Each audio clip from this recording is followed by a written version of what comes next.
AP ముఖ్యమంత్రి Chandrababu, YCP అధినేత YS జగన్ల మధ్య రాజకీయ ప్రత్యర్థిత్వం ఎంత భీకరంగా ఉంటుందో తెలుసు.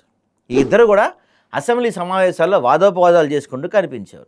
ఇక సభలో తప్ప విడిగా వేరే వారిని ఒకరినొకరు మర్యాదపూర్వకంగానే పలకించిన సందర్భాలు అయితే పెద్దగా లేవనే అంటారు. మరోవైపు చూస్తే టీడీపీని రాజకీయంగా లేకుండా చేయాలని వైసీపీ అధికారంలో ప్రయత్నం చేస్తే 2014లోనూ ప్రస్తుతం వైసీపీని గట్టిగా అంచాలని టీడీపీ విశ్వ ప్రయత్నం చేస్తూనే ఉంది. ఈ నేపథ్యంలో ఆశ్చర్యంగా జగన్ చంద్రబాబు లేఖ రాశారు. అందులో కీలకమైన అంశాన్ని ప్రస్తావించారు.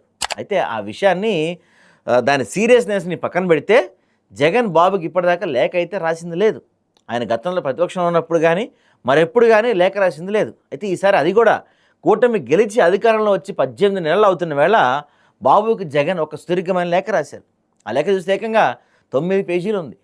ఏపీకి న్యాయంగా దక్కాల్సిన కృష్ణా జలాల విషయంలో కూటమి ప్రభుత్వం అన్యాయం చేయాలని చూస్తే సహించేది లేదని జగన్ చెప్పారు. అంతేకాకుండా ఈ విషయం మీద కృష్ణా ట్రిబ్యునల్ వద్ద గట్టిగా ఏపీ తన వాదనలు వినిపించాలని ఆయన డిమాండ్ చేశారు. తెలంగాణకు కృష్ణా నదిలో 736 టీఎంసీల నీటిని కేటాయించాలని చూస్తే మాత్రం ఏపీ రైతాంగంతో పాటు ప్రజలు పూర్తిగా నష్టపోతారని జగన్ ఆ లేఖలో ప్రభుత్వాన్ని హెచ్చరించారు. చంద్రబాబు ఉమ్మడి ఏపీ సీఎంగా ఉన్నప్పుడే ఆల్మట్టి డ్యామ్ విషయంలో 519 మీటర్ల నుంచి 524 మీటర్ల దాకా ఎత్తుని పెంచుకున్నారని, దానివల్ల రాయలసీమకు తీరిన అన్యాయం జరిగిందని జగన్ గుర్తు చేశారు. 2014లో బాబు అధికారంలోకి వచ్చినప్పుడు కూడా కృష్ణా జలాల విషయంలో పట్టించుకోలేదని జగన్ విమర్శించారు. ఇప్పుడు కూడా ఇలాంటి పరిస్థితులు ఏర్పడబోతున్నాయని అంటున్నారు. ఏపీకి బచావ్ ట్రిబ్యునల్ కేటాయించిన 512 టీఎంసీల నీటిలో ఒక చుక్క తగ్గినా ఏపీ రైతాంగం నష్టపోతారని తమ పార్టీ చూస్తూ ఊరుకుందని హెచ్చరించారు.